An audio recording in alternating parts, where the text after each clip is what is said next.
Hello, World History class. This is Mrs. Politsky, and these are notes for Chapter 13, Section 4, The Growth of Monarchies.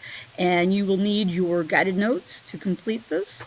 Follow along and get your information that you need. All right, starting with questions number 1 and number 2. We're going to talk a little bit about the rise of a guy named William the Conqueror, or William of Normandy. And after a man named Edward the Confessor died, who happened to be kind of king of England, there were two people that fought for the throne of England. One was William the First, who was the Duke of Normandy, aka a Viking, and the other one was a man named Harold Godwinson. Harold happened to be in merry old England and had been leading troops.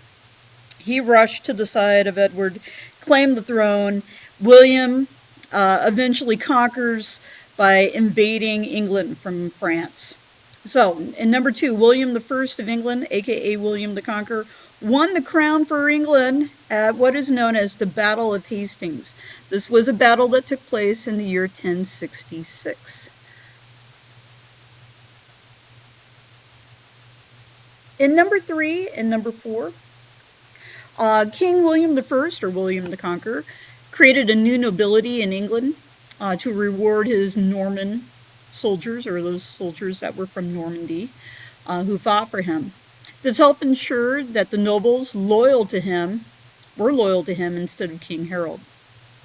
The reforms of Henry II, who happened to be one of the kings of England after William the Conqueror, he established English courts that were opposed by Thomas à Becket, the Bishop of Canterbury. Thomas à Becket, as a result of that, was murdered by King Henry II's men.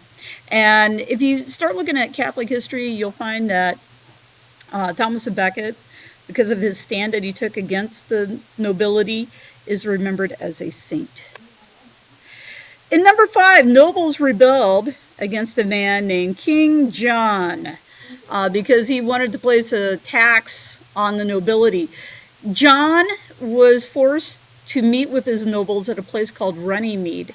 And at Runnymede, he was forced to sign a document called the Magna Carta.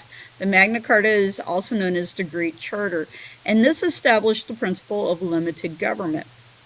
The council that became Parliament was composed of nobles and clergy and members of the middle class, the commoners, who worked together to form a governing body. Right.